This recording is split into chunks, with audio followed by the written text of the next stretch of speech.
Welcome to the Individualist podcast.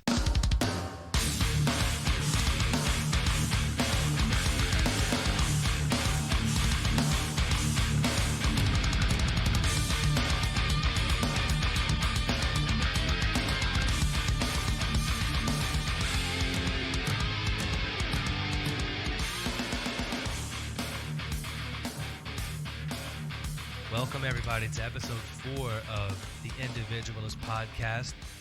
Today, we have our first guest of the show, Jose Galison. He is the host of the No Way Jose podcast. You can find him on YouTube. The channel name is No Way Jose. He is also a creator for the YouTube channel called The Liberty Movement. He is an agorist, anarchist, and I am very happy to have him on the show. Welcome, Jose. How you doing? I'm doing all right. You? I'm doing great. Oh, are you getting pummeled by the cold weather, freezing your pipes and everything? Are you in a spot where it's not hurting you too bad? No, I'm in Florida, so it's okay. We're chilling. I'm in Georgia. We're not getting too much. We're not getting too bad anyway. It's cold, but it isn't too bad. So, you're a podcaster. You host No Way Jose. So I wanted to ask you a couple of questions. What ideology do you follow? What do you consider yourself? I mean, for people who have gone down this road, you know, that's a kind of a loaded question because I could give you probably 20 different terms that apply to myself. Mm-hmm. But broadly speaking, I would say you could say libertarian. But like, if we're gonna go specific, I'm an anarchist. I consider myself an ANCAP. I'm an agorist. I'm sure I could think of more labels, voluntarist. But you know, those should suffice. You know. Yeah, I kind of feel I call myself an Austro-libertarian because it emphasizes the Austrian economics aspect of it, but I'm not really particular on what labels people use for me. ANCAP, Rothbardian, libertarian. Normally when people are calling you those things, they all mean the same thing anyway, except for certain, libertarian socialists or whatever, which I'm not really interacting with too much on Twitter or anything like that anyway. So it really just comes down to who I'm talking to. Right, what yeah. I'd say. Yeah. I don't like the term anarcho-capitalism too much because of the negative connotations of capitalism. Some people don't like it. Some people say you need a state for capitalism, so anarcho-capitalism is inherently a contradiction, which I don't agree with, but people have different definitions for what capitalism is, so that's where that comes from. Yeah, agorist seems to be a good term for those purposes as of late. So if you're dealing with because that would be if you're talking to like an ANCOM or somebody or a socialist or whatever, you're gonna have those issues. But if I say agorist, then we can kind of get on this because agorist kind of weirdly kind of floats in the middle, and a lot of people aren't familiar with it. So that's a good term for dealing with lefties, you know. Sure, man. So what do you think agorism is, or what do you consider it to be? Why do you call yourself an agorist? What is that? I mean, I feel it's like weirdly a subset of ANCAP, but then also it's also a subset of other stuff as well. But I see it through that lens, but I see it more as like a tactical thing. For me, I don't really necessarily buy into that. You know, we're going to be able to get where we want to go by utilizing the political system. Right. I understand people will, and it is what it is. I'm not like someone who rages. Am I allowed to swear on here? Because just curious. I don't know. PG-13. Okay, all right. I'll tone it down then. I have a potty mouth. So I do too. It's tough. But God, yeah, no, it's more of a tactical thing. I don't think we're gonna make it going the political route. It's not gonna. I don't think that's the path to liberty. I mean, so I don't think it's moving things in a positive direction. But I will admit, I know a lot of people get into oh, well, the LP or the LPMC or whatever. I mean, I'm not gonna make a big deal of it. I don't. It's not like something I rage about. I could be wrong. But I guess I would prefer someone be involved in the LP or LPMC or whatever than to be like Republican or Democrat. I do feel like you're going the wrong way, but it's less bad is the way I see it. So whatever. Yeah, it's more of a tactical thing. I also believe it's also the aspect of the agorists believe in the tactics. The correct way to get there is essentially through economic means by subverting economically. So I mean, and it's also like a frame of mind thing too, because because a lot of people don't want to cheat their taxes or, where they can. I'm not saying be an idiot and get locked up, but they don't want to because it's almost like a moral thing for them. And it's like a big part of that is no, there's nothing you should be ashamed of. I mean, don't get me wrong. You should claim the taxes that you might get busted on, Like, Yeah. but if you are in a spot where you're like, there's no way they'll know about this, why would you? Like, it's just a frame of mind thing. I feel like a lot of even anarchist, libertarian types still kind of fall into that trap of like feeling bad about doing something that's illegal. It's like Yeah. you shouldn't. Like, I mean, as long as it's not immoral, I don't care. Hmm. So, yeah. So you're excited about this. Being an agorist, you're super excited about things like cryptocurrency, 3D printed guns, and the like. I'm super excited about them, but the ironic thing is I mean, I have a podcast, so a lot of people wouldn't realize, but I'm a horrible tech person. Like, I'm a mechanic by trade. Oh, So me too. like, oh yeah, so I'm not super good with the tech. And yeah, so like I actually am not in Bitcoin or 3D printing. I keep trying to ease into it, but it's just such a daunting thing for me. I just did the episode with Sal recently, and that was actually partially for my purposes, so that I could kind of learn more about crypto. Yeah. But the funny thing is, I've seen like a million like podcasts on crypto, but I'm just such a tech idiot that's just so daunting. But yeah, no, I am super excited about the prospects of those things. But like for me personally, I haven't engaged, and I know I should. Just I guess more me being kind of pansy and not really wanting to get into something that scares me, which is tech. But yeah, which actually kind of prevented me from doing podcasts for a while, just because I'm like, all this stuff is kind of daunting. But I get it. I consider myself a tech novice. I wouldn't call myself a tech idiot like you're doing. You're probably cutting yourself a little bit short there, but I'm not really in crypto myself, but I am excited about it for the prospects of just the state no longer having a monopoly on money is such a huge path for a lot of different things for freedom. And 3D printed guns, I mean, the possibilities are endless. But you can't stop files on the internet from being spread around, and that's been proven in practice. And that's all they are. You get your hands on a 3D printer. What are they going to do? Ban 3D printers? I mean, you kind of walk on a weird line with that stuff. So I don't think I've already got a few guns. I'm not too worried about that being an issue for me, but I am excited that this is something that's out there, and gun proliferation is going to be a lot easier with 3D printing technology.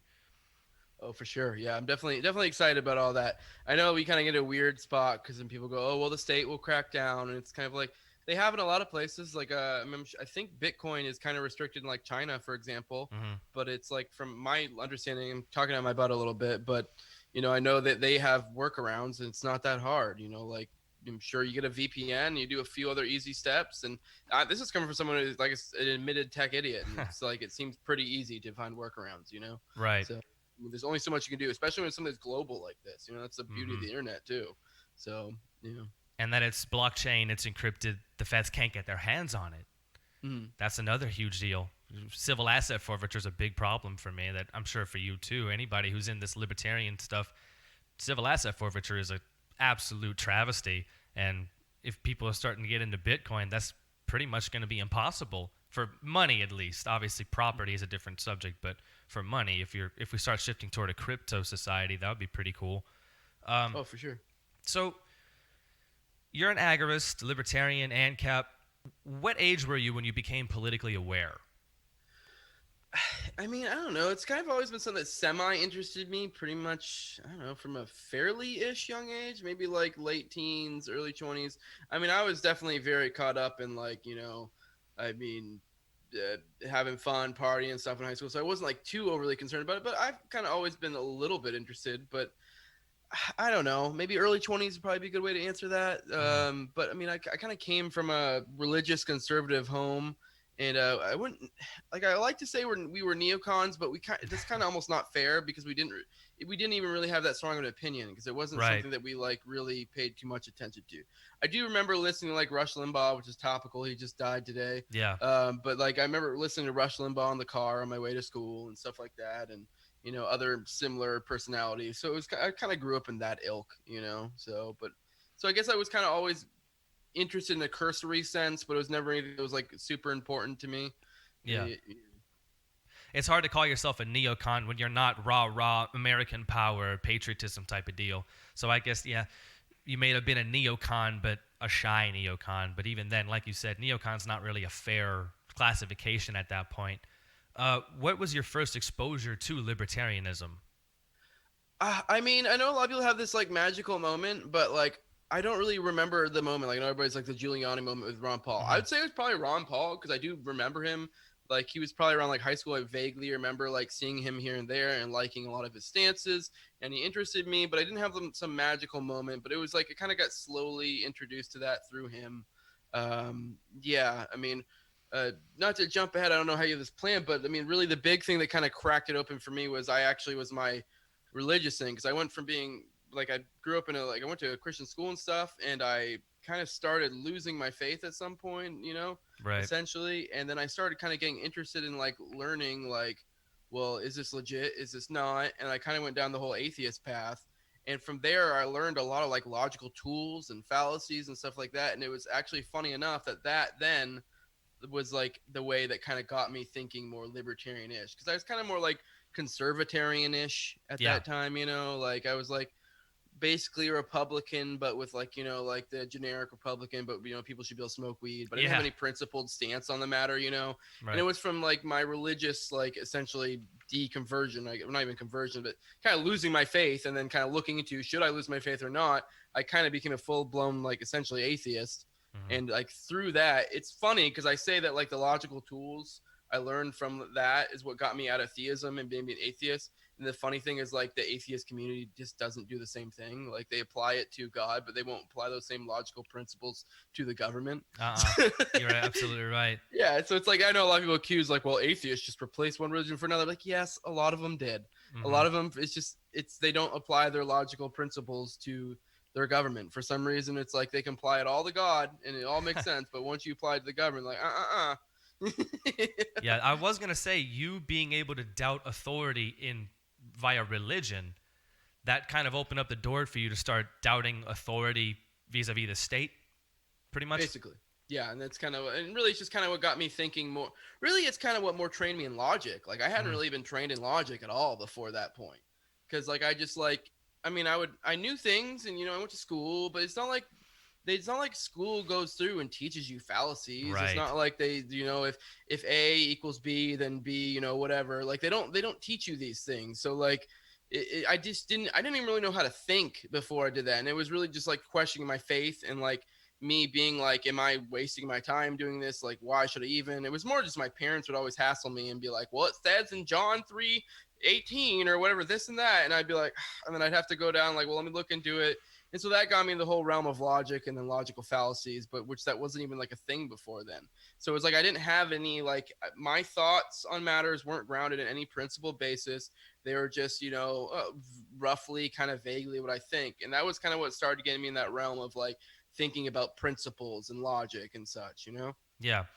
Funnily enough, you being, or I was going to say converted to atheism, but that's not really a proper way to put it.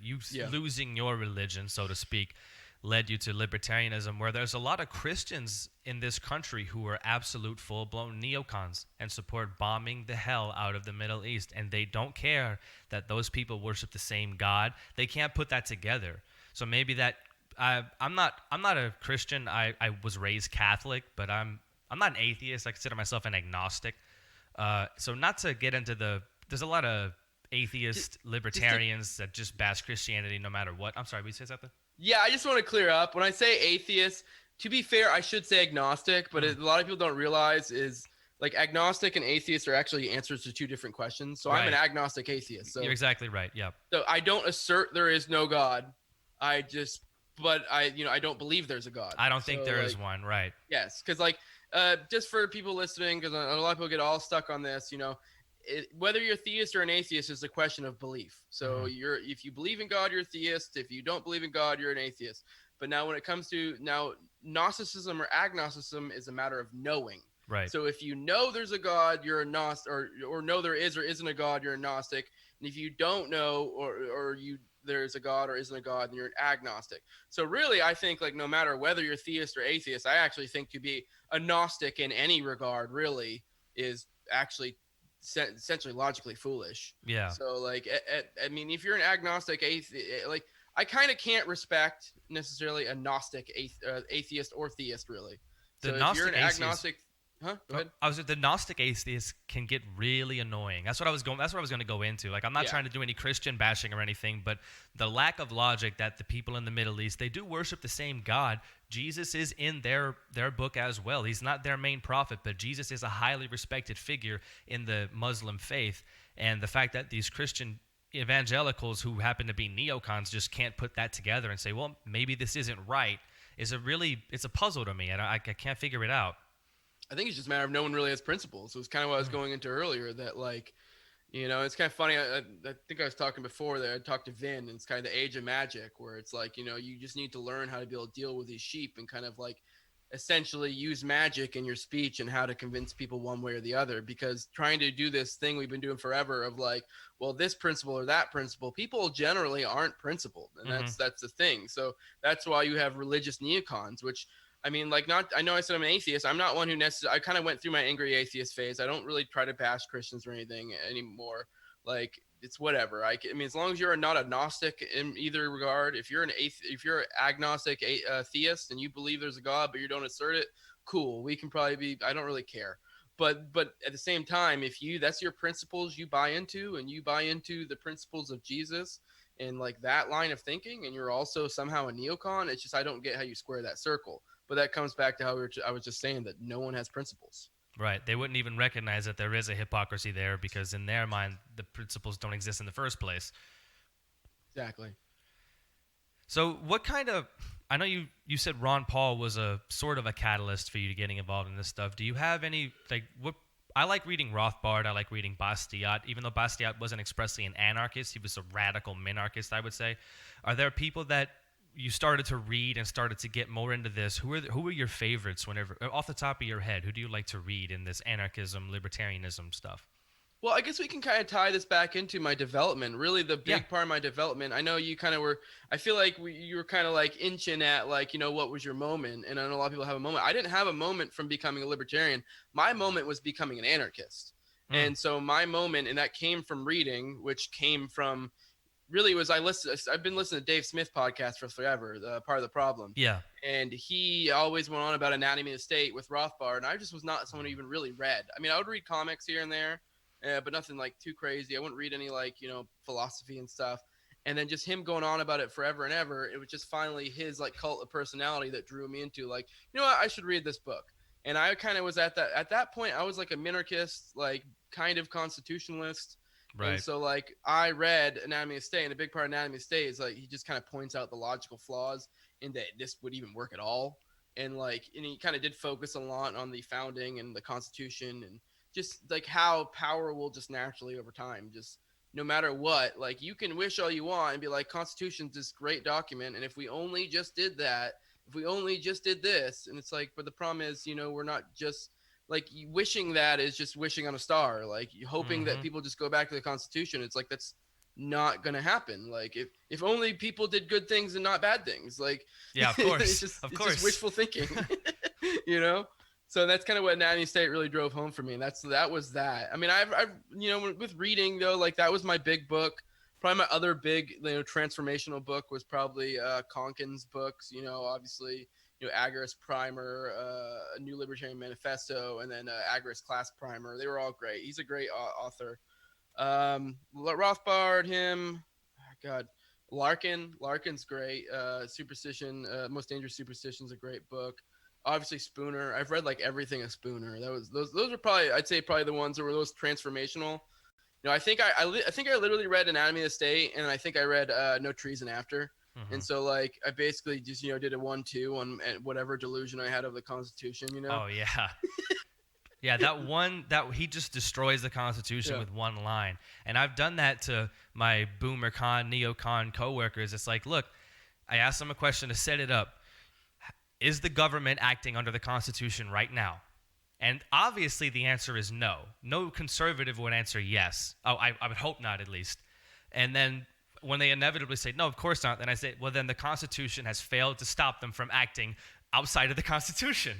So, but if we act constitutionally, then that wouldn't be a problem. It's just a circular thing. Right. You know, if we just vote in people that want to do the constitutional stuff, you know? Just put in the right people. Yeah. So. You know, I kind of feel like you have this same thing where you skipped a few steps. Am I wrong in saying that?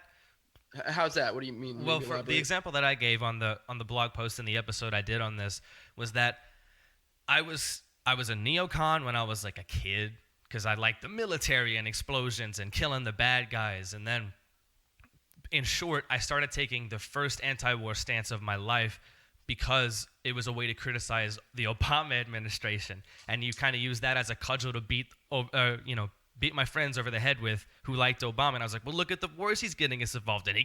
He's bombing Syria. What are we doing in Syria? It wasn't principled at all. It was just the fact that Obama was doing something that I didn't like Obama. So whatever he did was bad.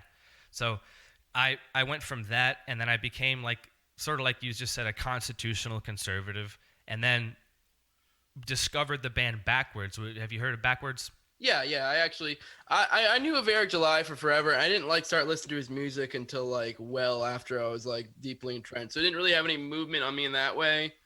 And but I mean, I'd known Eric July before that, But yeah through other stuff. They introduced me to the concept of anarcho-capitalism, and I was like, oh, I jumped right into that. So what I mean by skipping a few steps is a lot of people that go from boilerplate conservative to sort of paleo-conservative, they discover somebody like Pat Buchanan or somebody that leads them to that. And then maybe they'll discover Milton Friedman, and then, sort of boilerplate libertarianism. And then they'll discover the more radical libertarians or the radical minarchists like Ron Paul, and then discover anarchism. So it's like a logical progression there, but I jumped straight from a weird paleocon stance to pretty much anarcho-capitalism, and I feel like that's weird. Yeah, I don't know. I don't feel like it's too weird. I mean, we actually sound very similar because how old are you, if you don't mind me asking? 25. Yeah, so you said you're 25. I'm 29, so I was kind of in that I was kind of in the same spot of coming off of Bush, going into Obama. I was very much in that I wasn't necessarily pro-war, but I wasn't necessarily anti-war either. I was kind of just in an iffy spot. And then the Obama administration, from this conservative-ish, conservatarian lens, kind of just hypocritically kind of just made me be like, right, fuck Obama, or dang, I forget. That's fine. 13. That's fine. But screw Obama, look at him getting us all this war stuff. And it was over that time that I kind of could change. And it was probably maybe midway to 3/4 the way through Obama that I did have that transition. And like you said, it is I feel like it was weird for me. It was a smooth, slow transition from conservative to full on minarchist. But then it was I stayed at minarchist for ever, ever. And then it was and then once I did it, it was a switch. It was a quick jump. But it is because the way I see the minarchist to anarchist jump, at least for me in my head, the way I thought of it was for me, I got to a point as a minarchist where I accepted government as a necessary evil. Right. Now, the problem was the jump from minarchist to anarchist was just a simple idea of just realizing that it wasn't necessary. Right. That was it. I mean, I already accepted it was evil. Mm-hmm. And that's kind of my line, not to go on too much of a side with minarchists. Me and Minarchist, go ahead, man. cool. Go off. Yeah, me and Minarchist, we can be cool so long as you agree that it's evil. If you can't agree that it I understand being caught up on whether it's necessary or not. That's just more of a logistical thing. But as long as you can be it's evil. It's kind of the whole Murray Rothbard essay. Do you hate the state? Do you hate the state? Yeah. That's right.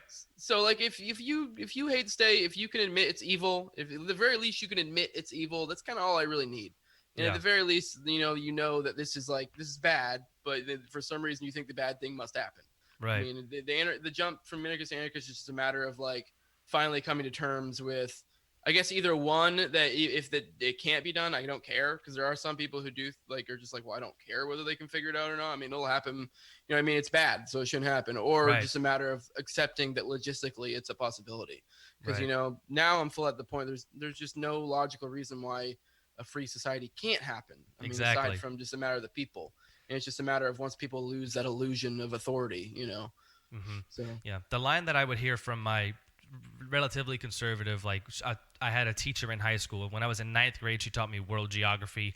And then whenever I was in 11th grade, I believe, she taught us American history. And the line she said that she felt the purpose of government was to provide for a people what they could not reasonably provide for themselves. And when I thought back on that into my journey into anarchism, it's like, well, what can people not provide for themselves? And then it all started to fall apart. It was like, well, I can't think of anything. And some of them, a lot of those are harder to answer than others, obviously. Just like with anything in any philosophy, there's always issues that are a lot more difficult to solve. But the military and police and stuff, and courts in particular, and the law, that's something that if you're not familiar with this guy, you're probably familiar with him. This is addressed to the listeners, not to you, because I know for sure you know who this is Dr. Robert P. Murphy. He's a guy that's got a lot of great lectures on this stuff. The Market for Security is the name of the lecture that he gives all the time at the Mises University program. So I want to say I have a bit of a beef with minarchists that, like you said, don't see the evil. And I think the difference between like a Ron Paul or a Bastiat, the radical minarchist, or the Albert J. Knox, like Murray Rothbard referred to in his "Do You Hate the State" essay, is that radical minarchists, they really do hate the state. They just think that it's an inevitability, and they think that it's just not something we can get rid of because for various reasons each person might have. And a minarchist, I don't know if a moderate minarchist, I guess, would be the appropriate. That would be the other side of the coin, radical and moderate. Is the moderate Fox News minarchist. That's right. Oh, man. Sean Hannity is a minarchist. But the thing is if you're not a radical minarchist, if you're a moderate minarchist, so to speak, everybody's a moderate minarchist. No person on this planet will tell you in these words, I want a government bigger than is necessary. Like, nobody would say that. Hillary Clinton wouldn't say it. John McCain wouldn't say it. George Bush wouldn't say that. All these people, by that definition, are minarchists. Do you know what I mean? Oh yeah, I mean even fucking dang it. That's even okay, Mao Zedong. I can't talk good if I don't swear. even Mao Zedong is a minarchist. He just thinks we just have to kill 40 million people. That's all we have to do, right? Yeah, exactly. I mean, that was necessary in his eyes, you know? Mm-hmm. I mean, okay, to be fair, maybe he technically didn't think it was necessary because there are certain actors you can say maybe they took power. Yeah. But if they're being principled in their head, a lot of these big tyrants, a lot of people hate, a lot of them in their head were principled and they were doing what they thought was necessary. I'm sure there are some evil ones who were just straight up doing it for their own good and they knew that wasn't necessary. But there probably are a good chunk of them who legitimately, if you're just accepting that they have that belief system, you know, they thought that was necessary. Yeah. Well, a big thing that helped me out is to fully embracing anarchism is hearing it in terms like voluntary association, voluntarism, things like that. And I recently wrote a blog post about this. Anarchism is not extremism. And that's what I like to say. It's not extreme to be an anarchist. 99% of your interactions are voluntary, and there is no coercion from the state involved in the vast majority of your relationships, interactions, transactions, or what have you. And the vast majority of those they range from neutral to positive. In other words, very few of those things are negative. Very few relationships turn violent. Very few transactions have a negative outcome for either party, etc., etc.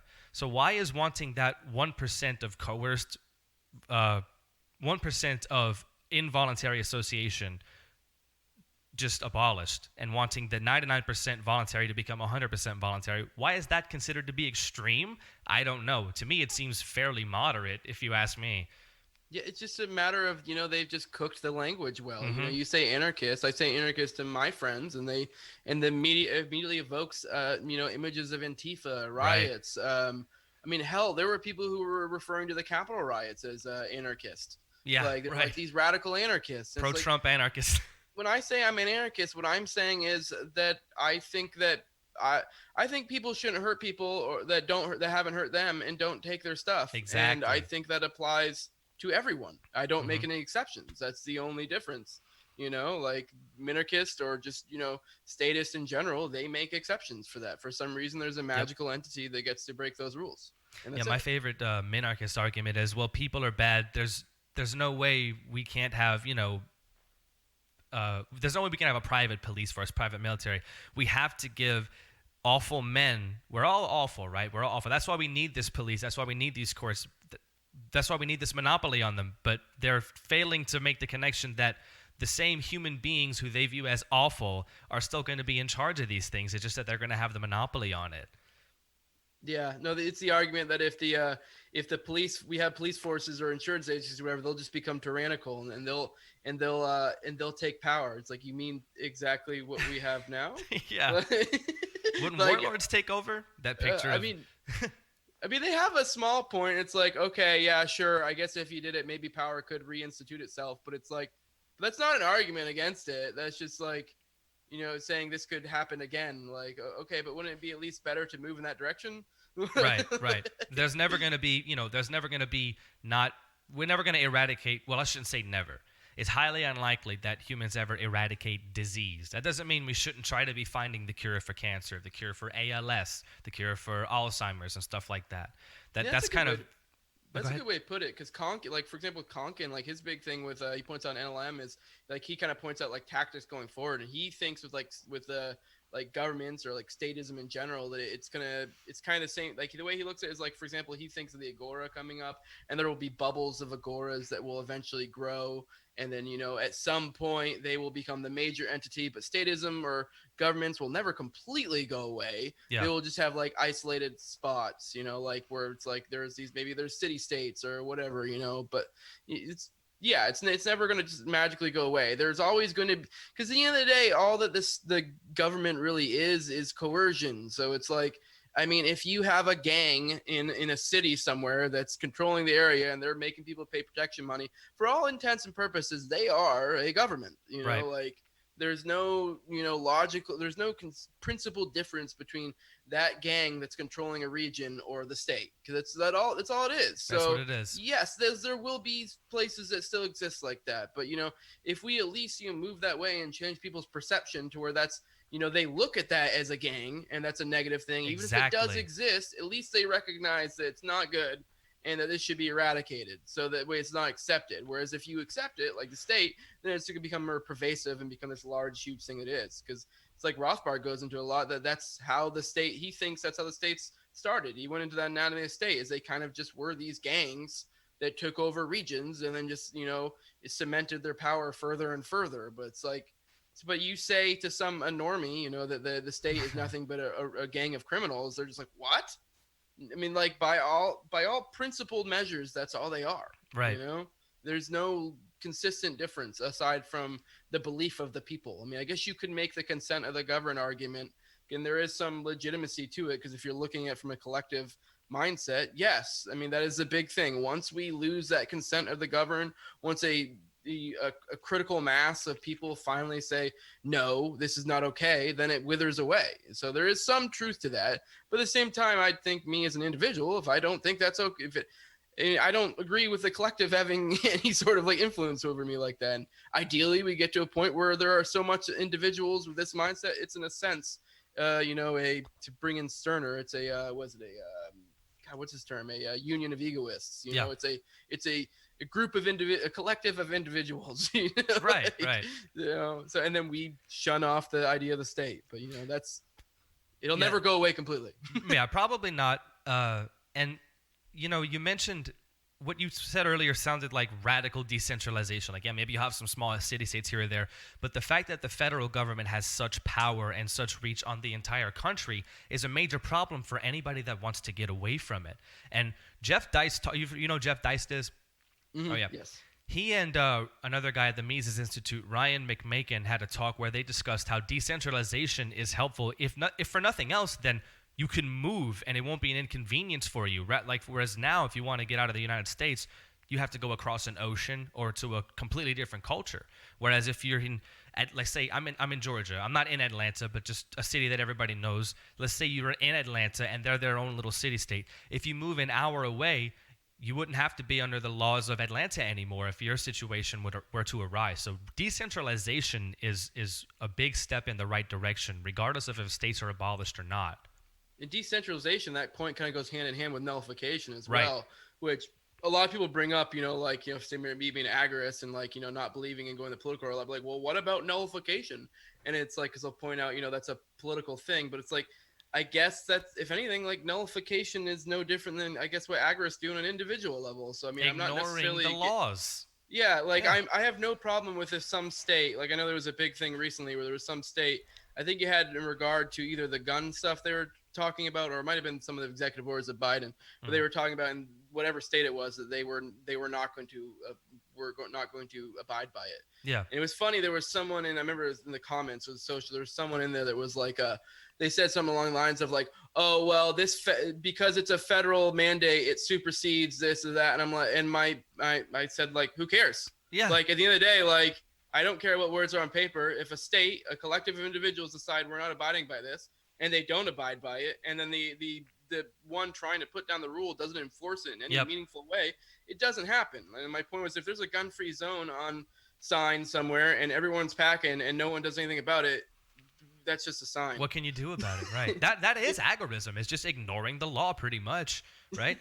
Basically. And we've seen that. I saw the post. I know what you're talking about. I saw it on Twitter too. And like the first subtweet I saw was, "Is that legal?" It's like, that's not even the point. It doesn't matter if it's legal for a state to ignore federal law. It has precedence in the fact that they do it with drugs. Hell, Oregon just decriminalized harder drugs. Like, am I right that it's Oregon? They just decriminalized like heroin. Yeah, and the thing is, that wasn't legal. That was not legal. Yeah, but it's like, who cares? Like, exactly. This whole idea that dice goes into it a lot. I think it's a metaphor I've used. I can't remember the specifics, but he's used the metaphor a few times where I've seen him where he talks about if you're on the road and the speed limit says 50, but everyone's driving 75, and no one gets pulled over. Yeah, the speed limit's 75. That's it. So it's like, what words are on paper really doesn't matter, and that's the big thing that people. I mean, that kind of goes into, we were talking about the Constitution earlier. It's like those words mean basically nothing. I mean, a lot of people get mad and be like, well, what is the Second Amendment or this or that? But at the end of the day, those only mean as much as the people actually do anything about it. So, like words on paper are just words on paper. That's as Michael Malice refers to them as letters to Santa without the police enforcing the laws. Another good one I heard from Michael Malice, which, to be fair, he quoted someone else. He said, the Constitution is a gun-free zone sign for conservatives. That's our boy Ace. Oh, was that Ace that quoted that? That's Ace, yep. Because, Michael Malice said it, and you didn't know who it was. And I was like, oh, man, I want to know who said that. That was Ace. All right, that's a good one. That came from our boy Ace. Yeah, he was quoted on the Joe Rogan Experience. Isn't it incredible? Oh, that's awesome. Hashtag Tower Gang. Tower Gang, baby. Represent. So I want to talk a little bit about criticism of anarchism. And what I consider to be the one that bugs me the most is that anarchists are utopian. The reason it bugs me so much is because I've never once heard a single person who espouses anarchism as an ideology to claim that everything's going to be perfect. None of them claim that we're going to reach utopia by having a strictly voluntary society. In fact, they never come close to making that claim. A comparison I'd hear is, well, it's just curing one ill of the human condition. It's like if you cure cancer, nobody else is claiming that everything's going to be perfect. You shouldn't say cancer curers or people that want a cancer cure are utopian. They just want to remove an ill from the human condition that would ultimately make things better for people. What do you think the worst criticism of anarchism is that bothers you the most, at least? I mean, I guess it's kind of hard to play the devil's advocate here because, I mean, I don't think I've ever really heard a meaningful criticism that now I'm not able to be like this or that. Yeah, it's not utopian. The ironic thing is, I just want a fun aside. Literally before we started, I shared a post that was like, it was the Gru from a Despicable Me meme, and he's holding the gun. He's like, oh, you're an anarchist? He's like, well, we'll solve all the problems of the human condition right now. Right now, yeah. I saw that one too. Yeah, and it's like, I don't, yeah, I mean, it's true. I mean, the ironic thing, not to pick a fight, but the only utopian anarchists I've ever really known of are like ANCOMs and ANSOCs, and that's about it. I know. I mean, to be fair, maybe I'm just like, I don't really run through those bubbles. I only know cursory. So maybe they're in the same vein as us, and they're like, well, this is just preferable. But whatever. I don't know. I don't necessarily. That's another aside. But yeah, no, it's not utopian. It is just it's a preference thing. It's just like how we went into earlier, that we understand the state will never completely go away. It's kind of the same thing. You can make a perfect metaphor for it to like racism, where it's like racism will always exist, but now we can decrease the degree to which it exists, or we can or it can be like a useless racism where it's like it doesn't really mean anything, like who cares, like be the same idea as if we finally got to Ancapistan and there were like 3, 4, 5 people who believed in the myth of authority that people got to tell them what to do. It doesn't matter because there's 4 of them. Like, okay. Same idea with racism. It's just like if you had like if you live in a city that a few people's grandpas really don't like Filipinos. It's like, who cares? Yeah. They have no cultural impact.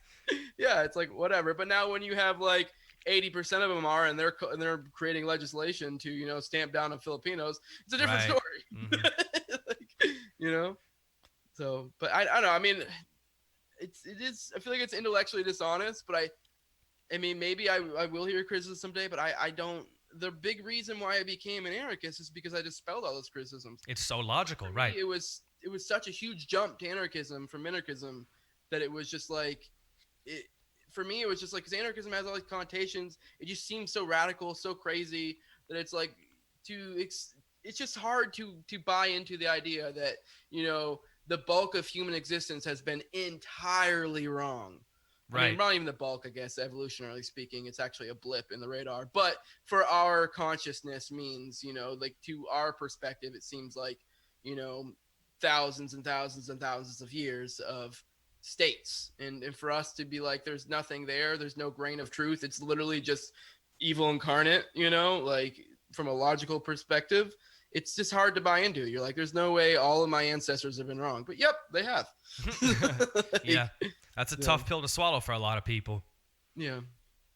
So, man, I had another thing I wanted to say or ask. Oh, going back, that's what it was. Going back to the ANCOMs and ANSOC or LibSoc, whatever they call themselves.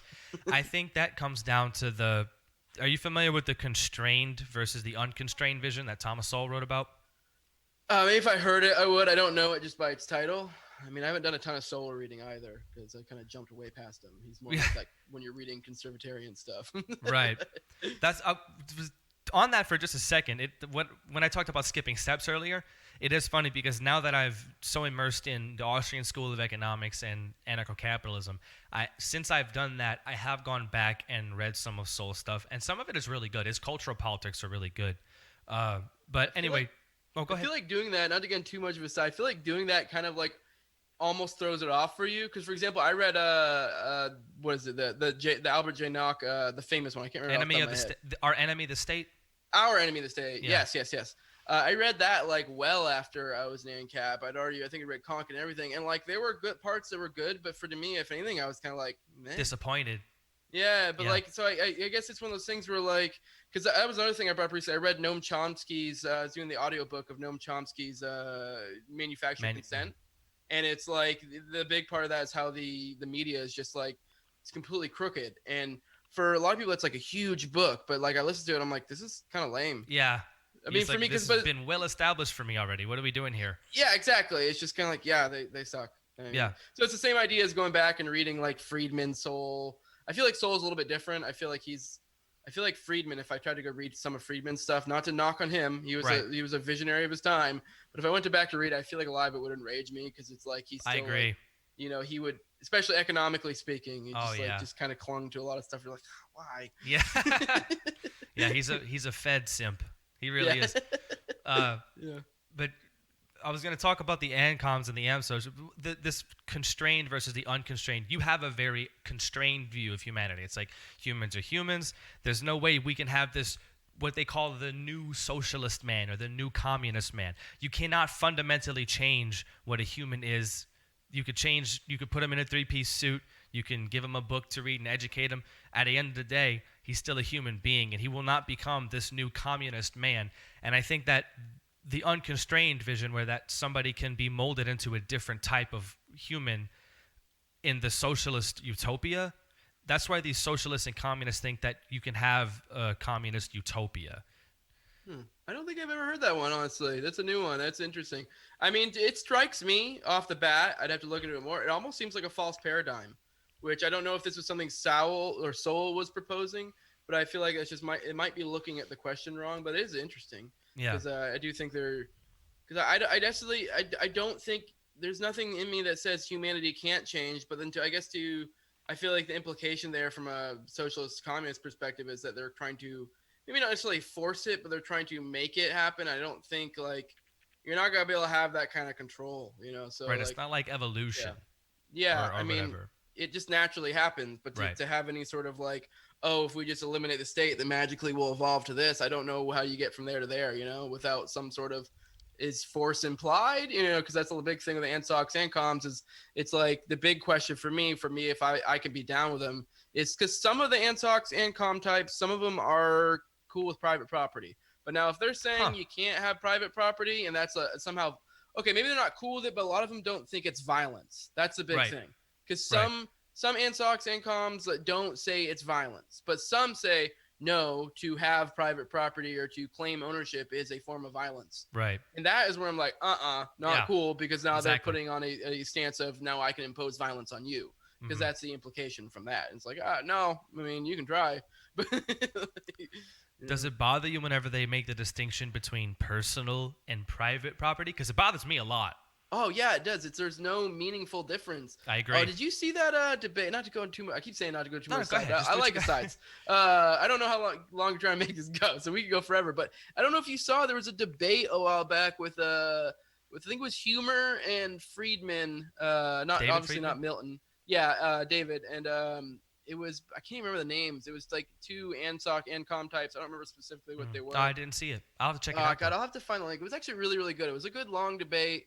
And it was just, I think Keith Knight's debated them too before, or one of those two. But anyways, there's probably someone out here who'll know, if put in the comments or whatever, hook us up. Yeah, I don't know where you're posting it at, but yeah, no, it's really good because it is like anytime, even if you're trying to be as forgiving as possible, you go to, because I legit was looking for good debates, and this is probably like one of the best debates I've seen on the matter. And it was still like they just do circles around definitions and this or that. And it's like, well, what I mean by this is it's like never can be like they don't. It just seems like intellectual dancing whenever you're dealing with a socialist or a communist. Was this a debate about personal versus private property? No, it wasn't specific. It was a very general. I think it was like ANCAP versus like communist or something along those lines. But they obviously got into that personal. Yes, they got into that a little bit. And it's just like they don't have any meaningful difference, between the two. And it's just I don't know. It's a nightmare trying to debate them. Most of the time, I just go, "Are you trying to impose violence on me? No, okay, I don't care. Whatever." All right, because at that point, it's just like, what economic system are you do you think we should use? It's more of just a preference statement at that point. Well, I mean. The biggest thing, like I said, is the private property thing. If you say you're going to impose violence for private property, then they're like, that's not cool with me. I don't care.